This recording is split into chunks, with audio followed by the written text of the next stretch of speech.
ताम्हिणी घाट महाराष्ट्राच्या पश्चिम घाटातील एक निसर्गरम्य भाग. हा भाग येतो पुण्याजवळच्या मुळशी आणि कोकणातल्या कोलाड यांच्यामध्ये.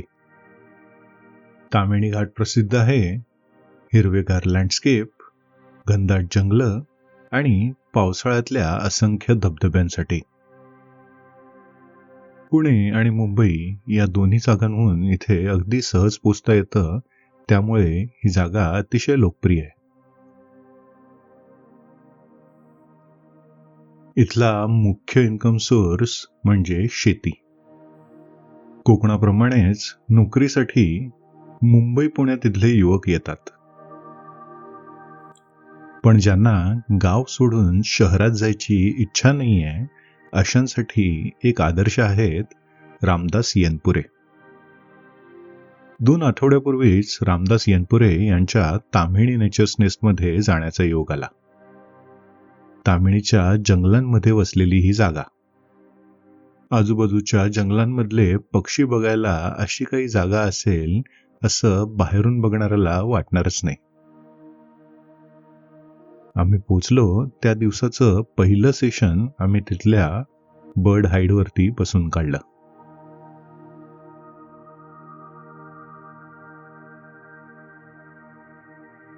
तिथे आम्हाला इंडियन पॅराडाईज फ्लायकॅचर म्हणजे स्वर्गीय नर्तक, तसंच टिकल्स ब्लू फ्लायकॅचर, याचं मराठी नाव निलिमा,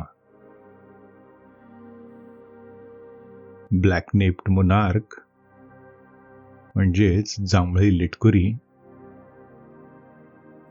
ब्लू कॅप्ड रॉक थ्रश म्हणजेच निळ्या डोक्याचा Kastur, sulphur bellied warbler, red breasted flycatcher,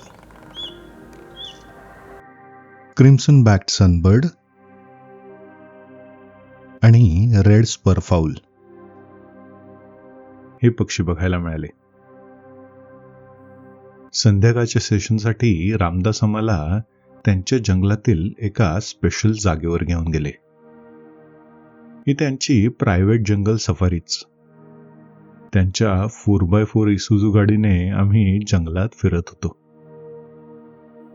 मोठ्या खड्ड्यातून खडकांतून गाडी जाताना बघणं ही एक वेगळीच मज्जा होती.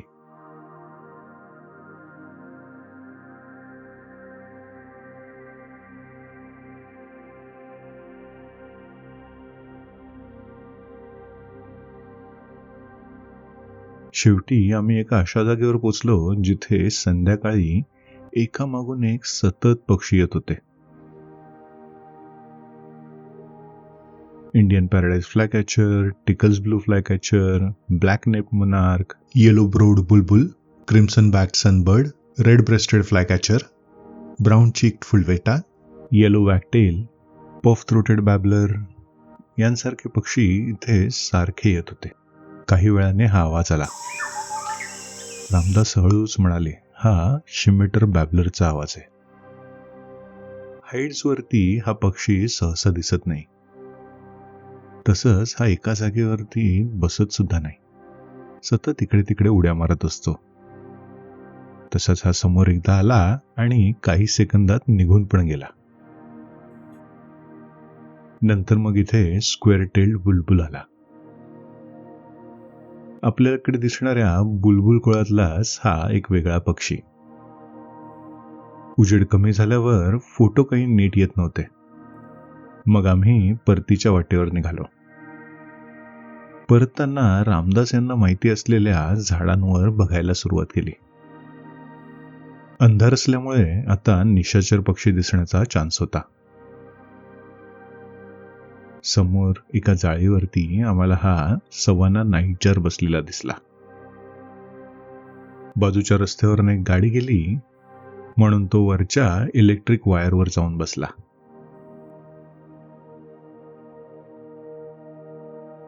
आणखी एका झाडावरती आम्हाला हा जेरडॉन्स नाईटजार बसलेला दिसला. गर्द झाडीमध्ये बसलेल्या ह्याला पाहणं आणि नंतर तो दुसऱ्यांना दाखवणं हे खूप जिकरीचं काम होतं. काही वेळाने मग आम्ही पुढे चालायला सुरुवात केली. रामदास यांना इथे ओरिएंटल स्कोप साऊल दिसला होता. त्याच्या शोधात आम्ही ह्या भागातलं एक एक झाड बघत फिरत होतो. बराच वेळ जंगलात फिरल्यानंतर आम्हाला हा ओरिएंटल स्कोप साऊलचा रुफस मॉर्फ दिसला. ह्या छोट्याशा घुबडाच्या पिवळ्या डोळ्यांनी आम्हाला अगदी भुरळ घातली होती. ह्याच्या मागे आम्ही इतके फिरलो होतो की आता बराच उशीर झाला होता. आम्हाला सगळ्यांना भूक पण लागली होती. पण रामदास काही इंडियन स्कोप साऊल बघितल्याशिवाय आम्हाला सोडणार नव्हते. बरंच फिरल्यानंतर आम्हाला तो दिसला. जवळच काहीतरी हालचाल चालू असावी म्हणून पूर्ण वेळ त्याचं लक्ष त्या दुसऱ्या कोपऱ्याकडेच होतं. बरंच फिरून मग आम्ही नेचर्स नेस्टमध्ये परत पोहोचलो. जेवून आपापल्या रूममध्ये झोपायला गेलो. इथे एक डॉर्म आहे जिथे एका एका व्यक्तीसाठी असे 3 रूम आहेत आणि त्या बाजूलाच एक रूम आहे जी 2 किंवा 3 लोकांना राहण्यासाठी बनवलेली आहे.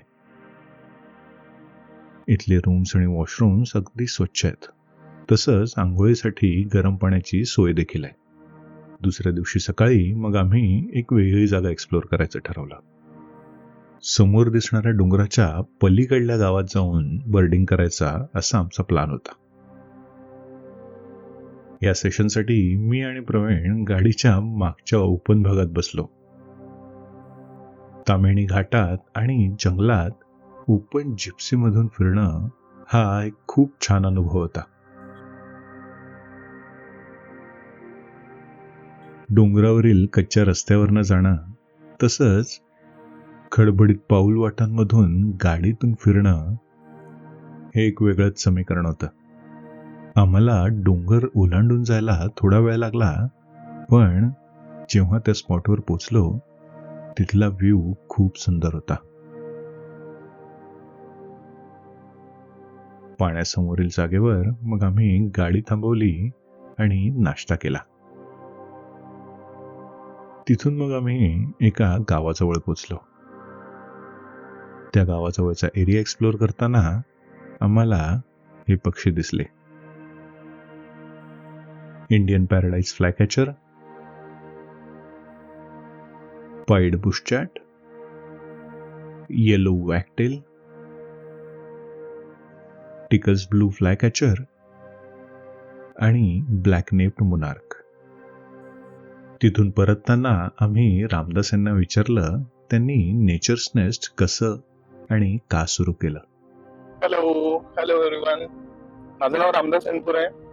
मी इथे तामिनी घाटामध्येच लहानाचा मोठा झालो आहे. पहिल्यापासून एक जिद्द होती की गाव सोडून शहराकडे नाही जायचंय, त्यामुळं इथंच काहीतरी करूया असं पण ठरवलं नव्हतं, पण ते झालं. त्याच्या मागे कारण एक सिंपल आहे. गावचा ओढा म्हणजे थोडंसं आपण ओढ म्हणू त्याला. गावची ओढ आहे आणि निसर्गाची ओढ आहे. हे इनबिल्ड जे होतं ना ते तसंच ठेवायचं आणि ते राहिलं. त्याचं कारण नाही काय, तुमच्यासारखे निसर्ग मित्र, तुमच्यासारखे आता बघा मनीष सर आलेत आज. मनीष सरांसारखे तुम्ही माझे बाकी सगळे इतर जे ओळखीचे व्हिडिओ बघत असतील आता त्यांना पण नक्की आठवत असेल की रामदास बरोबर फिरलो आपण. त्यामुळे त्यांनी मला अशी पुस्तकं गिफ्ट दिली. सापांवरची पुस्तकं, पक्ष्यांबद्दल पुस्तकं, फुलपाखरे, किडे, मुंग्या अशी सगळी छान पुस्तकं दिली. पुस्तकं वाचता वाचता ती आवड तयार झाली आणि करायला लागलं की इथं पुस्तकं छान वाचून आपल्याला पक्षी ओळखायला येता आले. हा जो निसर्ग सगळा तुम्ही बघताय हे सगळं झाडं, डोंगर, पाणी, याच्यामध्ये तामिनी घाटातून मायग्रेट बर्ड्स होतात आणि रेसिडेंट बर्ड्स कडून मायग्रेटरी बर्ड जेव्हा येतात तेव्हा इथं येण्यासाठी पर्यटक फार उत्सुक असतात. आणि पुण्याच्या मुंबईच्या अगदी जवळ लोकेशन आहे. अगदी 1.5 तासात इथे तामिनीमध्ये पोहोचता येतं. सो काही पक्ष्यांना पाणी पिताना चालत जाऊन पाणी प्यावं लागतं. काही पक्ष्यांना पाण्यामध्ये उडी मारून पाणी प्यायला आवडतं. काही पक्ष्यांना झुडपामध्ये लपायला आवडतं. काहींना ओपन मध्ये राहायला आवडतं. असे वेगवेगळे पक्ष्यांचे सुद्धा सवयी आहेत. तर अशा सगळ्या गोष्टी लक्षात येता मग एक दिवस असा आला की पक्ष्यांसाठी काहीतरी छोटासा सेटअप असला पाहिजे. म्हणजे छान पर्यटक आले पक्षी बघण्यासाठी की त्यांना पक्षी असे छान बसून दिवसभर निसर्गरम्य ठिकाणी पक्षी बघता आला पाहिजे. तर अशी एक छोटीशी माझी जागा आहे, छोटस जंगल आहे. तर तिथे मी एक बर्ड हाईट बनवले. तामिनी नेचर्स नेस्ट असं आपल्या बर्ड हाईटचं नाव आहे. तर तिथे आपले साधारणतः एक 8 ते 10 लोकांची हाईटची कॅपॅसिटी आहे आणि राहण्याची सुद्धा छान सोय केलेली आहे. जंगलाच्या मधोमध असलेल्या हाईडमध्ये बसून पक्षी पाहणं, सफारीमधून फिरणं, तसंच नाईट सफारी करत जंगलाचा अनुभव घेणं, ह्या खूप छान गोष्टी मला ह्या तामिणीच्या भेटीत करता आल्या. जर तुम्हाला सुद्धा हा अनुभव घ्यायचा असेल तर रामदास येनपुरे यांच्या तामिणी नेचर्स नेस्टला नक्की भेट द्या.